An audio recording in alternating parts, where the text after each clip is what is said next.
Bem-vindo à nossa escola bíblica online. Nós estamos dentro do trimestre que estuda a carta aos Hebreus. Conforme prometido, eu vou falar versículo por versículo, a fim de auxiliar tanto o professor de escola bíblica dominical quanto o aluno que deseja um pouco mais de conhecimento. Nós temos o texto proposto para esse trimestre e, inicialmente, vamos falar sobre o capítulo 1. Temos como título aqui Um Salvador Superior. Note aqui o destaque que é feito. E quando a gente vai justamente falar sobre este Salvador, uma referência à pessoa bendita de Cristo Jesus, a gente vai compreender que ele trouxe uma revelação superior à dos antigos profetas. Se nós temos na pessoa de Moisés o maior líder em um Antigo Testamento, Jesus é superior a Moisés. De todos os profetas, Jesus ainda assim é muito superior ao maior de todos eles. De modo que a Bíblia diz o seguinte: Deus, tendo falado muitas vezes e de muitas maneiras antigamente aos pais, pelos profetas, nestes últimos dias a nós nos falou-nos pelo Filho. Note a expressão aqui, Deus. O livro de Hebreus começa sem mencionar o autor. Nós não sabemos o autor, a data com exatidão, nós sequer sabemos o local de onde foi escrita ou redigida esta carta, mas a gente tem o principal, que é Deus, porque o autor humano de Hebreus permanece desconhecido, mas a inspiração do livro ou da carta pelo Espírito Santo é evidente. Uma outra coisa que merece a nossa atenção, e vai ser uma afirmação sobre a autoria de Hebreus, que vem de Clemente de Alexandria, que disse que Paulo o escreveu em hebraico e que Lucas o traduziu para o grego. Talvez, acredita a maioria dos professores e comentaristas da Bíblia, o apóstolo Paulo tenha escrito Hebreus sem mencionar o seu nome, embora seus leitores originais o conhecessem. Esta fonte inicial, com base em Eusébio, um grande historiador, não tem mais, vou dizer assim, aceitação na academia. Quando falo na academia, nos seminários teológicos, nas instituições como faculdades teológicas, por conta de grandes avanços no conhecimento em relação aos manuscritos, e sem sombra de dúvida, o apóstolo Paulo não é o autor. Contudo, muitos outros comentaristas acreditam que é improvável que Paulo tenha escrito este livro. Nós temos alguns nomes aqui, como esse que é citado, ele vai dizer que o escritor cita de uma maneira diferente de São Paulo, numa alusão a Paulo, a escrita é diferente, a argumentação é completamente diferente, ele declama de forma diferente a construção de frases, enfim, tudo. O parágrafo um a um não está em acordo com aquilo que nós temos visto nas outras 13 epístolas, que de fato são paulinas.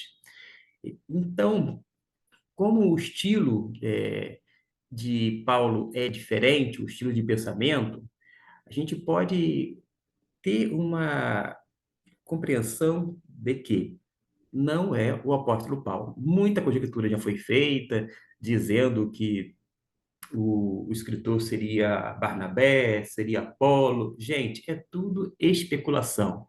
Conjectura à parte, a gente sabe que é uma carta inspirada pelo Espírito Santo de Deus. E o autor, não sabemos quem é, mas ele foi conduzido pelo mesmo Espírito. Vou apenas mencionar aqui alguns nomes.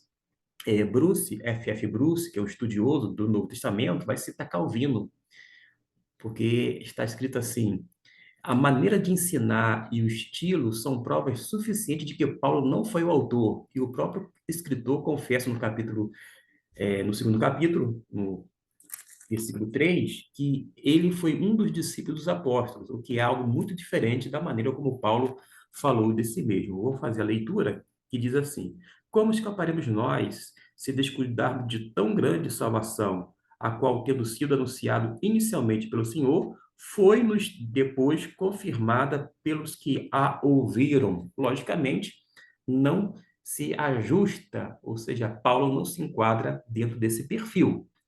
Um antigo comentarista tertuliano, que foi inclusive quem cunhou pela primeira vez o termo Trindade, ele escreveu no início dos anos 200, afirmando que Barnabé escreveu Hebreus, mas não ofereceu nada para apoiar essa teoria, além do fato de que Barnabé era um levita e um homem da consolação, ou de consolação, conforme as referências bíblicas que você está vendo aqui, numa alusão a Atos capítulo 4, versículo 36. Ou seja, falar que foi de Barnabé, mas como ele está no ano 200, e considerando que a carta foi escrita um pouquinho antes do ano 70, entre 68, no máximo o ano 70, um pouquinho antes da destruição do templo de Jerusalém, logo não tem como provar ou mostrar com todas as letras que foi realmente é, Barnabé. Se Tertuliano acreditava e escreveu dizendo que foi Barnabé, não apresentou prova, Martim Lutero, um grande reformador, ele acreditava que quem escreveu foi Apolo, porque né, a Bíblia nos diz que Apolo era eloquente, tinha um grande domínio do Antigo Testamento. Ora, gente, repito, são tudo especulações. Este autor achava que foi Priscila. Lembra de Priscila e Áquila? Áquila foi marido de Priscila. Escreveu Hebreus, segundo este escritor, que é um grande estudioso da área do Novo Testamento, principalmente, que permaneceu anônima para esconder a natureza controversa de sua autoria feminina, a quem aposte e deu todas as fichas para atribuir a uma mulher. De qualquer maneira, sendo homem ou mulher, pouco importa. Não importa quem foi escritor de Hebreus, tá? Há indício de que ele foi bem escrito bem no início do período do Novo Testamento, colocou aqui entre 67 a 69, 69. Na revista, salvo engano, está de 68 a 70, mas são datas aproximadas. A referência a Timóteo coloca em uma época bem antiga, bastante antiga, fala sobre a falta de perseguição atual, conforme o capítulo 12, versículo 4, e a coloca em um momento bastante precoce.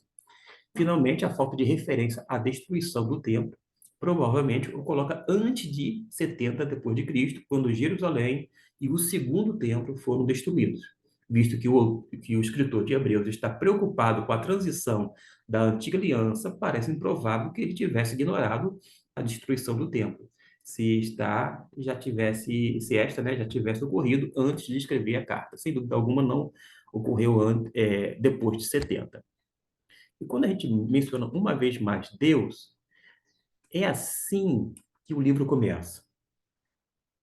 Havendo Deus antigamente falado, é Deus, inicia com Deus. Não há nenhuma tentativa de provar a existência de Deus.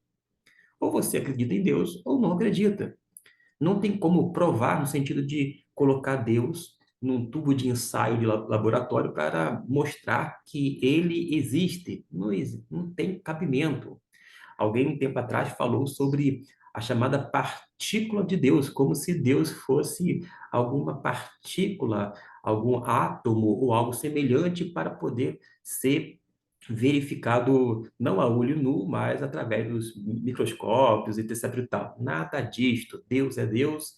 A gente sabe que Deus ele existe e as escrituras assumem que aprendemos sobre a existência de Deus e alguns de seus atributos. O Salmo 19 vai dizer claramente, né, estas questões relacionadas aos atributos de Deus, no sentido de que revela que há um Criador sobre tudo e só pode ser alguém superior. E o escritor de Hebreus sabia que Deus existia e que falava a quem? Ao homem. A divindade não deve ser explicada, mas adorada. E a filiação de Cristo deve ser aceita como uma verdade de revelação, a ser aprendida pela fé, embora não possa ser compreendida pelo entendimento. Quem disse isso foi o famosíssimo pastor Charles Spurgeon, que foi batista, calvinista, mas se tornou o chamado príncipe dos pregadores. Depois de Jesus, sem dúvida, um dos maiores pregadores que a história já teve. Alguém vai dizer assim, e o apóstolo Paulo? Eu falei, depois de Jesus, tirando esse período da chamada igreja primitiva, tem Paulo, claro, como um pregador, um teólogo, alguém que escreveu a teologia da cruz, porque ele fala muito sobre a cruz, a ressurreição, etc e tal, mas a gente precisa fazer menção a este nome é, conhecidíssimo, Charles Spurgeon. A expressão depois é tendo Deus falado muitas vezes, de muitas maneiras, isso mesmo, Deus falou através dos profetas, e não apenas através dos profetas. Ele falou aos pais pelos profetas? Falou, sim. Acontece que ele falou através de uma forma audível, lá com o homem, no Jardim do Éden, o homem e a mulher, aquele casal, ele se comunicava com os seus. Não me pergunte como é que era esse tipo de comunicação, mas o fato é que Deus falava, conversava, se dirigia ao homem, o homem entendia perfeitamente, falava por meio de sonhos, de visões, através dos profetas, enfim, de muitas maneiras. Falou através de parábolas, nós temos parábolas no Antigo Testamento, nós temos narrativas históricas, alguns confrontos proféticos, apresentações dramáticas, salmos que são canções ou canções ou cânticos, provérbios que são aqueles princípios que, se forem adotados, seguidos, vai ter um bom resultado lá no final, e assim por diante. E é verdade que Deus falou de muitas ou de muitas maneiras no Antigo Testamento. Falou com Moisés através de uma sarça ardente, eis aí a referência, falou com Elias em voz baixa e mansa, não foi naquela agitação, naquele burburinho, naquela movimentação, nada disso. Deus não estava no vento, Deus não estava no barulho, no ruído, Deus veio de uma forma mansa e suave. É isso que diz o texto de 1 Reis 19. Falou com Isaías através de uma visão celestial. Isaías viu Deus né, assentado no trono, tem aquela expressão santo, santo, santo. Gente, esse santo, santo, santo lá em Isaías não é conforme alguns ficam aí dizendo que se refere à Trindade, Deus Pai, Filho e Espírito Santo, não. Nada disto. É que, em poucas palavras, no Antigo Testamento, através da língua hebraica, não tem um superlativo. Tipo, não tem como dizer assim, santíssimo. E por conta disto, tem que falar o quê? Santo, santo, santo. Na ausência do superlativo, você diz santo, santo, santo. Uma pessoa muito poderosa, se fosse assim, você não tem como dizer é poderosíssimo. Você vai colocar poderoso, poderoso, poderoso. Esta é uma ideia só para que você que já viu algumas coisas aqui na plataforma do YouTube comigo, sobre hebraico bíblico, que é uma língua concreta, é mais ou menos por aí. Vamos avançar porque ele falou com Oséias sobre a crise familiar, falou com Amós sobre uma cesta de frutas. Contudo, a ideia aqui é que os profetas falaram aos pais de várias maneiras. Não que Deus tenha falado aos profetas de várias maneiras, embora isso seja verdade. Usando as propriedades da luz como ilustração, podemos dizer que Deus falou num espectro no Antigo Testamento. E Jesus é um prisma que reuniu todas essas faixas de luz e as concentrou em um único feixe puro. E esta referência ao Antigo Testamento será repetida frequentemente ao longo da carta ou do livro de Hebreus, ou ainda do Sermão de Hebreus. Eu tenho um vídeo aqui no canal do YouTube dizendo, cuja pergunta é: Hebreus, carta ou sermão? Adianto-me e digo que é, sem dúvida alguma, um sermão. Feito esta colocação, vamos avançar, porque Hebreus é um livro, ou melhor, aqui como a gente está estudando como se fosse carta, uma carta profundamente enraizada no Antigo Testamento.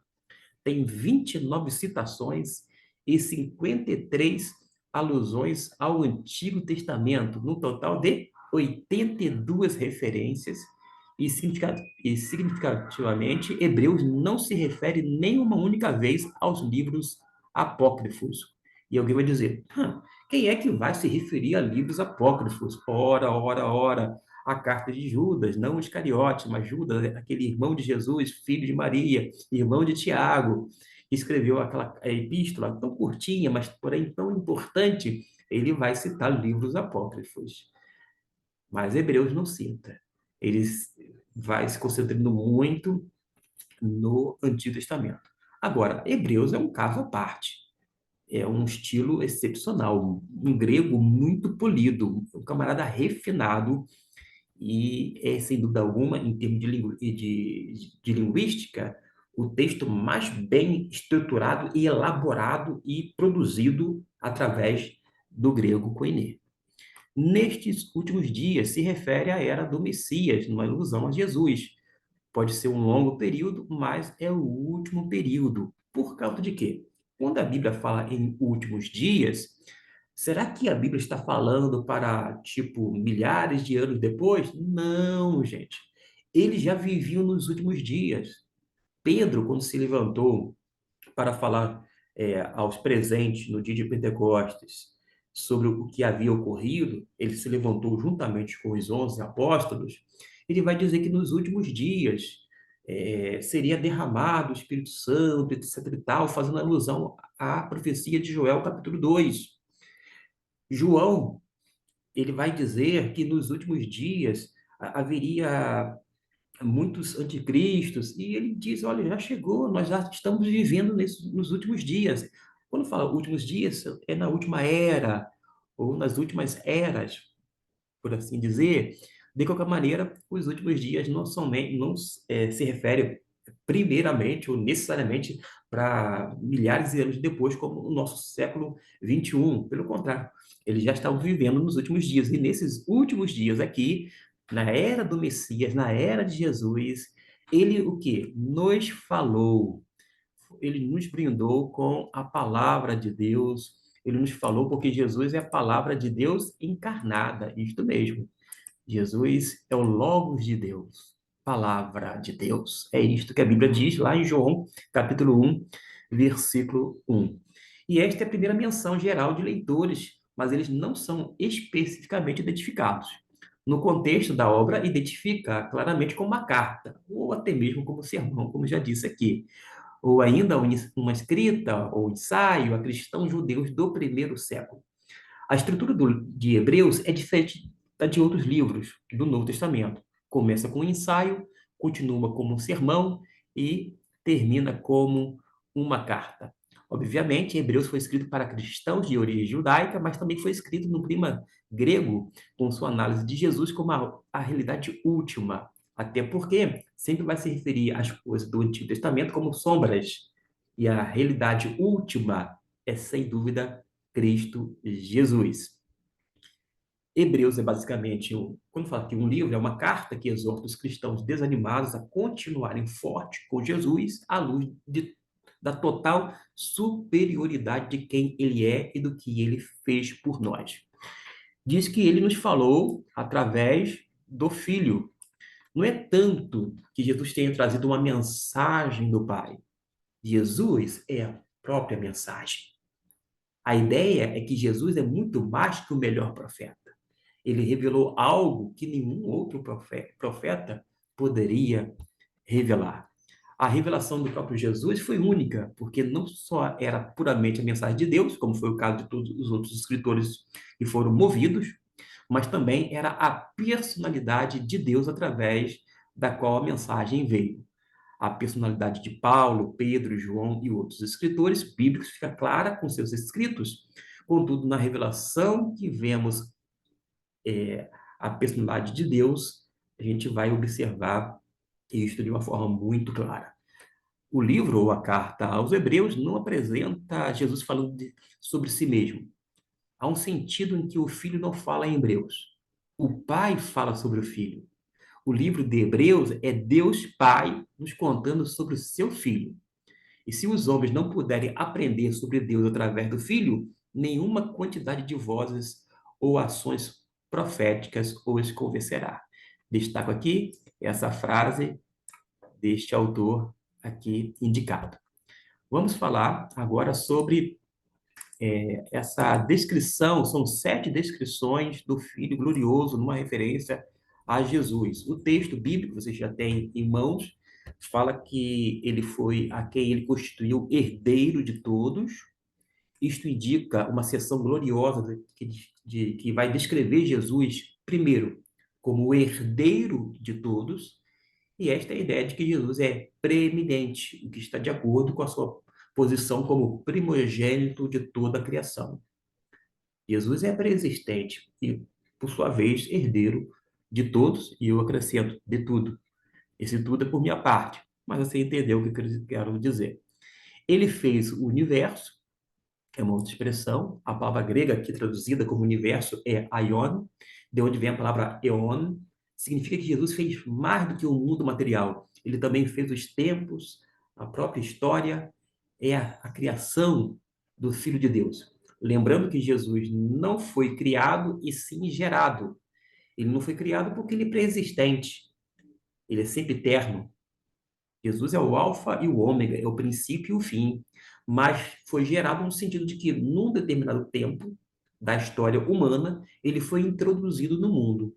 Aí ele foi gerado, pelo Espírito Santo, conforme a gente vê com Maria, virgem, concebendo Jesus, o Filho de Deus.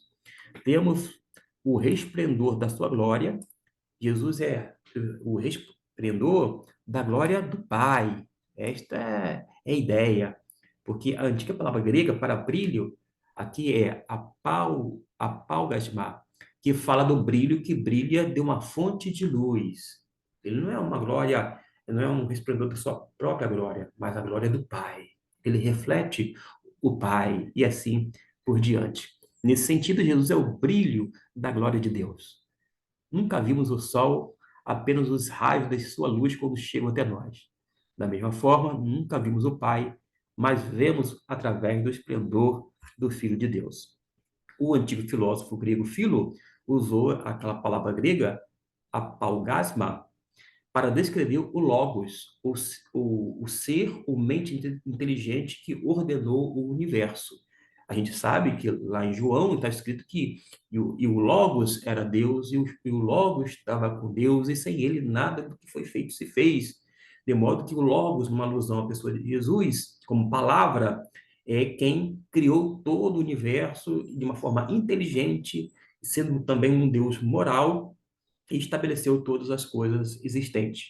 E o escritor de Hebreus explicou Jesus em termos que faziam sentido tanto para os judeus do primeiro século, como para aqueles que estavam familiarizados com a filosofia grega.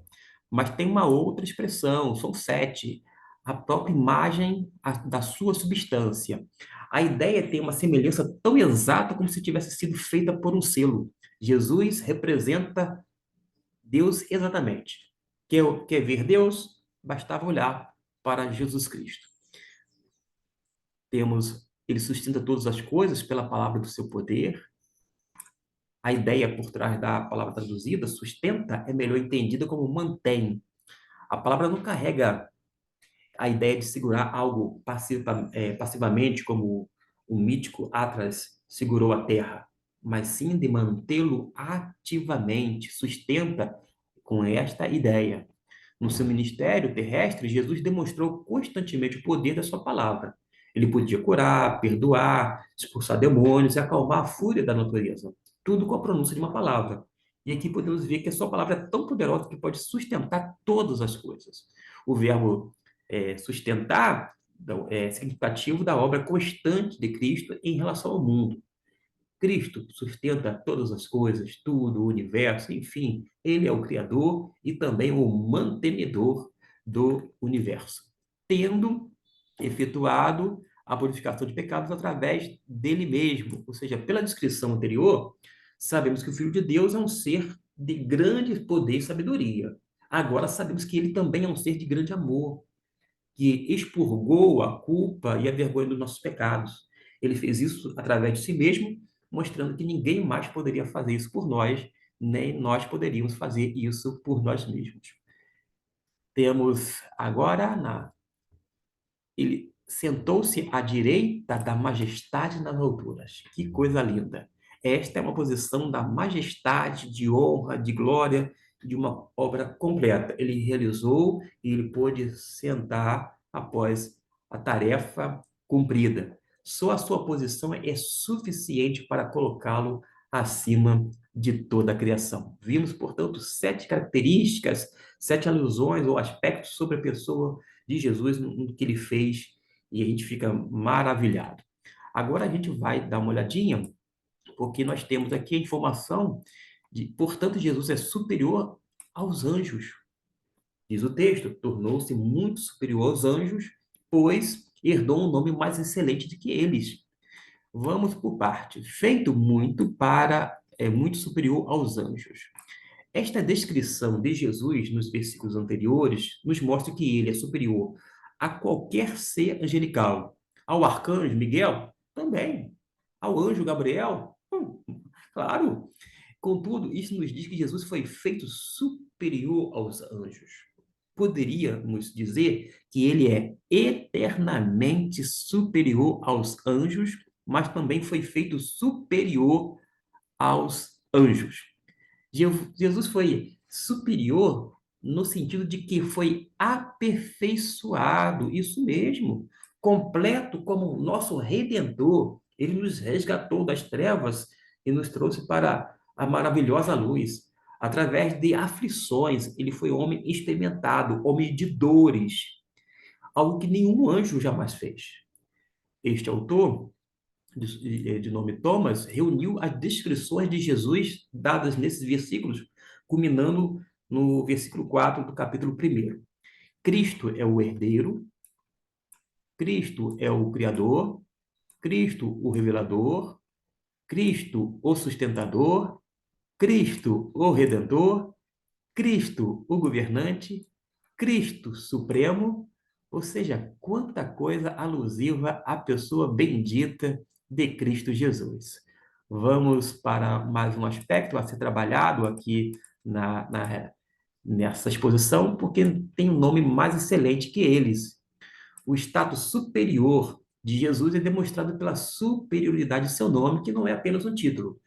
Cristo é um título, significa ungido, tá ok? Mas Jesus é um nome, uma descrição de sua natureza, de seu caráter. Ele é o Salvador.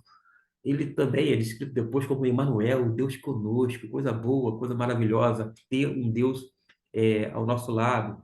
E existem muitas razões pelas quais é importante compreender a excelência superior de Jesus, tornando-o superior a todo ser angélico. Porque muitas vezes compreendemos melhor as coisas quando comparamos com as outras. Embora a antiga aliança tenha chegado a Moisés pelas mãos dos anjos, uma aliança melhor veio através de um ser superior, Jesus. Pode ter sido fácil para os judeus do primeiro século rejeitar o evangelho, pensando que ele veio pelas mãos de meros homens, os apóstolos, por exemplo. Mas, na verdade, a chegada do evangelho veio através de Jesus, que é superior aos anjos. Houve uma tendência perigosa de adorar os anjos se desenvolvendo na igreja primitiva. Lá em Colossenses vai dizer que algumas pessoas estavam na igreja em Colosso baseando-se em visões, cultuando aos anjos. E este culto a uma entidade angelical certamente não tem aprovação divina. E Hebreus mostra justamente que Jesus é superior a qualquer anjo, de modo que a gente não tem que prestar culto a anjo, não. Reverenciar, se ajoelhar, pelo contrário. Os anjos são mensageiros de Deus, estão a serviço do Eterno e também em relação a nós. Havia uma ideia herética de que o próprio Jesus era um anjo, um conceito que iria rebaixar sua glória e majestade. Compreender Jesus como superior aos anjos nos ajuda a entender como ele é melhor que qualquer coisa em nossas vidas. Tem vezes que a gente se depara com uma situação onde diz assim: olha, o anjo do Senhor está nesse lugar. Isso numa referência a um culto público. E há um estardalhaço, um alvoroço, muito glória a Deus, muito aleluia. Ou seja, o anjo faz um maior sucesso quando é anunciado, ainda que ninguém veja. E se falar que, olha, o anjo do Senhor está passando nesse corredor aqui, o pessoal começa a ficar em polvorosa e etc e tal. Gente, coisa melhor e maior nós temos, porque o maior que está em nós, o Espírito Santo já habita em nós. E isto é algo extraordinário, que algumas vezes não tem recebido a devida atenção. De modo que, infelizmente, anjos, em alguns contextos religiosos, têm muito mais ibope, dá muito mais, vou dizer assim, é, uma efervescência do ambiente do que necessariamente a pessoa de Jesus ou ainda do Espírito Santo. De qualquer maneira, nesse sentido, o propósito de Hebreus é semelhante ao propósito da transfiguração de Jesus mencionado nos evangelhos. E cada um deles poderia gritar e dizer: Este é o meu filho amado, ouça-o. A referência bíblica está aqui. E vamos agora para as escrituras provam que Jesus é superior aos anjos. Vale a pena ler esses textos bíblicos que estão aqui. Você pode dar pausa nesse vídeo, ou depois do vídeo voltar aqui e ver um por um. Pois a qual dos anjos Deus disse alguma vez: Você é o meu filho, hoje eu te gerei, e novamente eu serei seu pai, e ele será meu filho. Destaque aqui para essa expressão, porque para qual dos anjos Deus disse alguma vez? O autor de Hebreus provou que Jesus é superior a qualquer ser angélico, porque Deus diz a Deus Filho coisas que ele nunca disse aos anjos. Os judeus, eles reverenciavam os anjos por causa do seu lugar na promulgação da lei. Basta ler Atos 7:53 e Gálatas 3:19.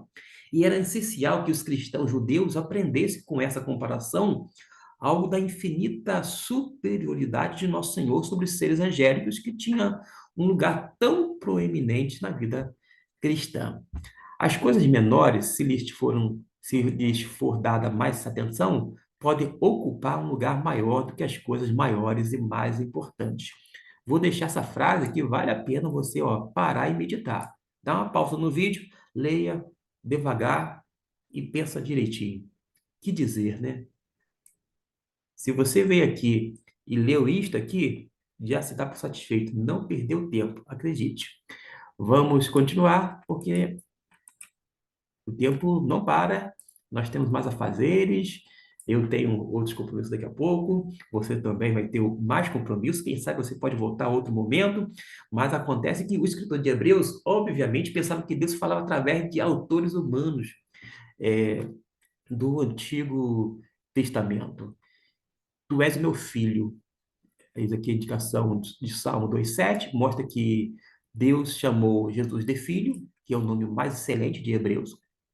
Isto mostra que Jesus é superior aos anjos, porque nenhum anjo jamais recebeu este grande nome.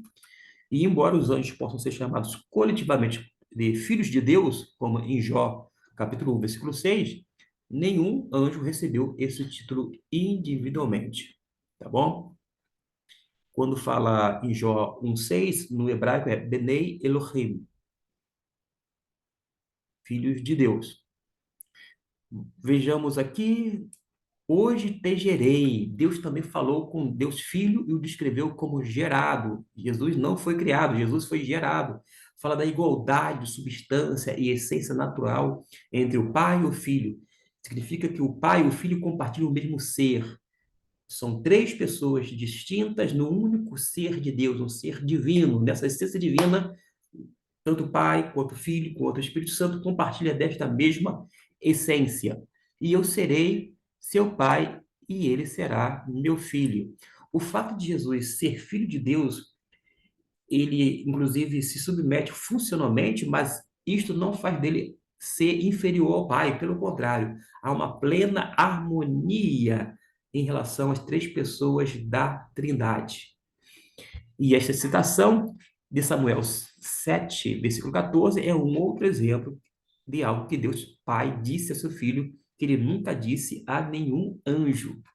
Esta declaração é um bom exemplo de uma profecia do Antigo Testamento que tinha dois cumprimentos em mente. No sentido próximo e imperfeito, a promessa de Samuel, capítulo 2, versículo 7 e 14, que foi cumprida no filho de Davi, Salomão. No sentido mais perfeito, foi cumprido no filho de Davi, Jesus Cristo, porque a gente vai ver a genealogia, por exemplo, lá em Mateus, para mostrar que Jesus era da descendência de Davi. Vamos continuar, porque o tempo não para, urge. Jesus é superior aos anjos, porque eles adoram e servem a Jesus, que é o seu Deus, como mostra Deuteronômio 32, 43, e tanto na Septuaginta e nos manuscritos do Mar Morto. Esse manuscrito do Mar Morto é chamado de Qumran ou Qumran. Fique à vontade em termos de pronúncia, você pode ouvir de uma forma ou de outra, mas se refere a esse documento que foi um achado fenomenal, bem mais recente, né? E que tem contribuído bastante para ampliar o nosso entendimento a respeito da palavra de Deus. E, novamente, quando apresenta o primogênito ao mundo, ele diz que todos os anjos de Deus o adorem. Adorar quem? Adorar Jesus, isso mesmo. E Jesus, todo joelho se dobra, inclusive os anjos se prostram, eles se apresentam diante de Deus em adoração. E certamente dos anjos ele diz: aquele que faz dos seus anjos espíritos e dos seus ministros em chamas de fogo, ou em algumas versões, labaredas de fogo. São algumas expressões que nós encontramos de acordo com algumas versões. Mas vamos falar sobre o primogênito, que é Jesus, porque é o principal, é superior, é o máximo que nós temos dentro da literatura e, sobretudo, a respeito da Bíblia, porque ele é apresentado pelo próprio Deus, Pai. E esta palavra foi usada tanto para o conceito quanto como designação para aquele que nasceu primeiro. Como filho primogênito, era o primeiro da linha e recebia a posição de favor e honra, o título primogênito poderia indicar alguém que tinha mais alta honra e posição. Certamente Jesus tinha, assim, essa honra e posição, não de qualquer forma, mas a mais alta. Muitos dos que não nasceram primeiro receberam o título de primogênito. Davi é um exemplo disso. Efraim também. Mas, de acordo com o Rabino, que vai citar um outro estudioso, os antigos rabinos chamavam o próprio Deus de o primogênito do mundo. Este era um título, não uma descrição de origem, tá bom? Que se aplica tanto a Deus quanto a Jesus, quando menciona que ele é o primogênito, tá certo? E ainda, vamos ver o que os rabinos falavam a respeito disto. Ele vai dizer que a palavra primogênito especificamente como título messiânico, olha só, que coisa que corresponde, tem conexão. Um rabino antigo escreveu: Deus disse: assim como fiz de Jacó um primogênito, também farei do rei Messias um primogênito. Coisa que nos chama atenção. Deixe, deixe todos os anjos de Deus adorá-lo. É citação de Deuteronômio, capítulo 33, versículo de número 43, capítulo 32, versículo 43, ensina que Jesus é superior porque ele é um objeto de adoração angelical, não um adorador angelical. Os anjos o adoram. Ele não adora entre eles. Apocalipse 5 nos dá um vislumbre da adoração de Jesus pelos anjos, ou seja, que os anjos presta essa honra, essa reverência, essa adoração a Jesus. Então, ó, fica aí essa dica aí. Leia Apocalipse, capítulo 5. Depois volta para o texto, para o vídeo, ou termina o vídeo e depois leia capítulo 5, que vai ajudar bastante na compreensão do que está sendo dito. Aquele que faz dos seus anjos, dos seus espíritos, chamas de fogo, e dos seus ministros, chamas de fogo, labareda de fogo. Há uma citação é, em Salmo 104, versículo 4, que mostra que Jesus é o Senhor dos anjos. Eles são os seus anjos e seus ministros. Os anjos pertencem a quem? A nós? Não, a Jesus. E ele está entre eles. Digo, e ele não está entre eles. Se os anjos pertencem a Jesus, os anjos não recebem ordem da nossa parte. Vez ou outra, quando eu era adolescente, até mesmo no início da minha juventude, eu ia em algumas igrejas evangélicas e sempre num culto ou outro, alguém dizia assim: Arcanjo Miguel, faz isso, aquilo, outro. Dava a ordem mesmo ao arcanjo, chamava o anjo Gabriel, chamava, sei lá, vários seres angelicais no culto, e falava: venha com espada na mão, e aquela coisa todinha. Para com isso, os anjos pertencem a Jesus, obedecem a Deus. Não está a nosso serviço, mas obedecem a Deus. A ordem direta vem dos altos céus, não da nossa parte, tá bom? Colocando os pingos nos is, a gente pode avançar, porque a gente precisa terminar. Pelo menos eu preciso terminar. Jesus é superior aos anjos porque o próprio Pai o chama e não qualquer anjo de Deus e Senhor, como mostrado nos Salmos, que se encontra aqui na Bíblia, Septuaginta, que é justamente a tradução para o grego koiné do hebraico, que uma referência ao Antigo Testamento. Mas diz o quê? Mas do Filho ele diz: Teu trono, ó Deus, para todo sempre, o cetro da equidade é o cetro do seu reino. Você amou a justiça e odiou a maldade. Por isso Deus, seu Deus, ungiu você com o óleo da alegria mais do que os seus companheiros. E tu, Senhor, no princípio fundaste a terra, e os céus são obras das tuas mãos. Eles perecerão, mas você permanecerá. E todos eles envelhecerão como uma roupa, e tu os envolverás como uma roupa, e eles serão trocados. Mas você é o mesmo, e seus anos não acabarão. Vamos agora, após essa leitura, falar sobre essa expressão. Mas do Filho ele diz, novamente, a ênfase é que Deus, o Pai, diz a Deus, o Filho, coisas que nunca são ditas aos seres angelicais. Menciona teu trono, ó Deus. A gente está indo fatiando aqui, né? Tem a referência ao Salmo 45, versículos 6 e 7, vale a pena ser lido. Diz claramente que Deus chama, Deus Pai chama o Filho de Deus. E quando a primeira pessoa da Trindade falou com a segunda pessoa da Trindade, ele a chamou de Deus. Esta é uma evidência única e poderosa da divindade de Jesus. Alguns argumentam que há muitos na Bíblia chamados deuses, como Satanás, uma referência a 2 Coríntios, capítulo 4, versículo 4, e juízes terrenos, de acordo com o Salmo 82, versículo 1 e versículo 6. Mas esses outros são supostos deuses que reivindicam o trono. Se Jesus não fosse o Deus verdadeiro, ele seria um Deus falso, como Satanás e os juízes perversos do Salmo 82. Vale a pena também conferir texto e contexto. Mas Jesus é o quê? É o Deus vivo e verdadeiro, assim chamado aqui pelo Pai e também por João, em João 1:1, por Tomé, em João 20:28, e por Paulo em Tito, capítulo 2, versículo 3, e capítulo 3, versículo 4. Agora a gente já está indo para a fase final, por isso Deus, o vosso Deus, vos ungiu. Esta passagem mostra a incrível interação entre as pessoas da Trindade. Deus, teu Deus, fala do Pai e de sua posição de autoridade sobre a segunda pessoa da Trindade, fala do Filho, que é o ungido, Cristo significa ungido, tem em mente o ministério e a presença do Espírito Santo, que é a terceira pessoa da Trindade. Você, ó, no início, aqui, esse material que eu estou utilizando estava no inglês, eu fiz a tradução pelo Google para o português e saiu aqui você, mas você há de relevar essas questões aqui, tá? O Salmo 102, versículos 25 até o 27, mostra que o filho não é apenas chamado de Deus, mas também de Senhor. Então, o filho é descrito com termos e atributos que pertencem somente a Deus. E nós vamos ter ainda, tu, ó Deus, no princípio fundaste a terra, e isto mostra que Jesus é a segunda pessoa da Trindade, é o Criador, e diz especificamente que Deus é o Criador. Vamos constatar isto em Isaías 45, versículo 12 e 45, versículo 18.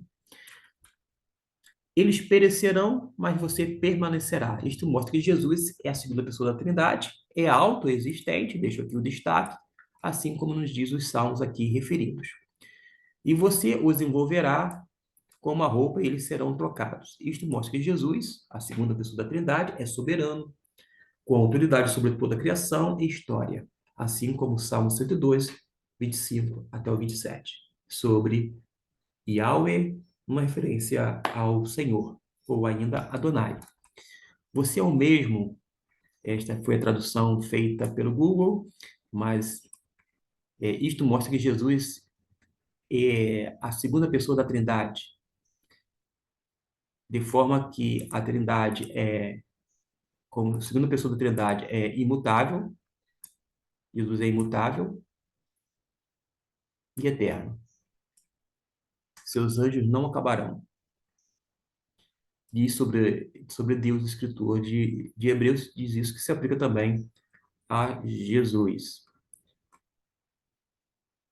Jesus é superior aos anjos porque se sentou, tendo completado a sua obra, enquanto os anjos trabalham continuamente, como nos mostra Salmo 110, versículo 1, que eu não vou fazer a leitura, você poderá fazer, mas fica aqui o registro, a qual dos anjos de Deus nunca disse. Agora, pela sétima vez neste capítulo, o escritor de Hebreus cita as escrituras hebraicas para demonstrar que Jesus é superior a qualquer ser angélico, e ele citou Salmos 110, versículo 1, para mostrar novamente que Deus, o Pai, disse coisas a Jesus, o Messias, que ele nunca disse aos seres angelicais. Sente-se à minha direita, olha só essa expressão. Mais uma vez, no Salmo indicado, diz que o Messias tem esse lugar e postura exaltados no céu. Qualquer pessoa que se sinta na presença divina mostra que tem todo o direito de estar ali. Não há assentos perto do trono de Deus para anjos, porque eles estão constantemente louvando a Deus e servindo. No entanto, Jesus, como convite de Deus Pai, pode sentar-se à direita de Deus.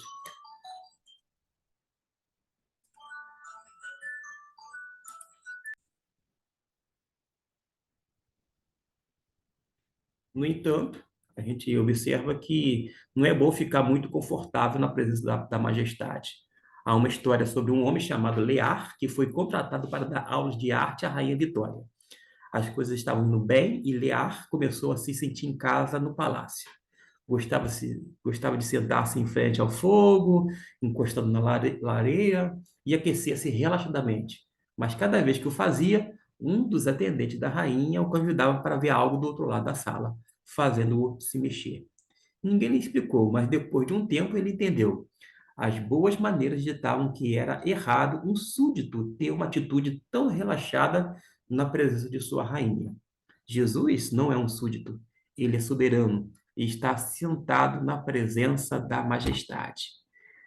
A qual dos anjos alguma vez disse: Senta-te à minha direita? Da mesma forma, os anjos não podem relaxar na presença de Deus? Eles estão diante do Pai, mas o Filho está sentado, porque ele não é um súdito, ele é o soberano. E nem todos os espíritos são ministradores. Vamos observar essa. Os anjos são espíritos ministradores, não espíritos governantes. Sua vocação é serviço, não domínio. Os anjos, nesse aspecto, são como brinquedos que nunca param. Eles continuam trabalhando enquanto o filho pode assumir uma postura de descanso, porque ele é o filho. Jesus pode descansar. Ele pode estar lá à direita de Deus, descansando, nesse sentido, tá? Nesse sentido que a gente, tô cansado, vou descansar. Não é isto, gente. Mas é dentro dessa perspectiva do que o autor aqui está falando, e você tem que, claro, estar acompanhando desde o início para entender o que está sendo dito aqui. Mas Jesus é também chamado de servo e ministro. Mas isso faz parte da sua humilhação voluntária e não de sua natureza essencial, pois é da natureza dos anjos serem servos. Jesus, ele subiu a forma humana, ele veio com essa missão e ele, ao invés de ser servido, ele serviu as pessoas, sendo o nosso exemplo. Mas aqui, com relação aos anjos, deixa os papéis bem definidos. Enviado para servir em nome daqueles que serão herdeiros da salvação. Os anjos são ordenados a servir, digo, ordenados a servir a Deus, mas ele compartilha seus servos com homens e mulheres redimidos. Isto mostra o grande amor de Deus por nós e como ele deseja compartilhar todas as coisas. Vale a pena fazer uma comparação aqui, porque é particularmente notável em conexão com o tema principal da epístola, que tanto Cristo como os cristãos são descritos como herdeiros. E finalmente chegamos ao término deste capítulo de número 1. Espero que tenham gostado. Eu fiz uma velocidade rápida por conta de um outro compromisso. Estou saindo agora mesmo, depois que eu vou editar, depois vou fazer a capa, alguma coisa dessa natureza, mas agora eu vou sair para um compromisso. Mas se você quiser, se ficou muito rápido para você acompanhar, vai no YouTube, na configuração tem velocidade e você pode diminuir, isso mesmo, a velocidade. Vai estar no normal e o normal está muito rápido, ele falou depressa demais, mas por conta desse compromisso, tá bom, gente? Então, pode diminuir a velocidade e ter lá a sua compreensão, quando não, marcar os textos, dar pausa e fazer, na medida do possível, a leitura desses textos aqui, quando puderem. Deus abençoe e espero que tenha ajudado a cada um de vocês.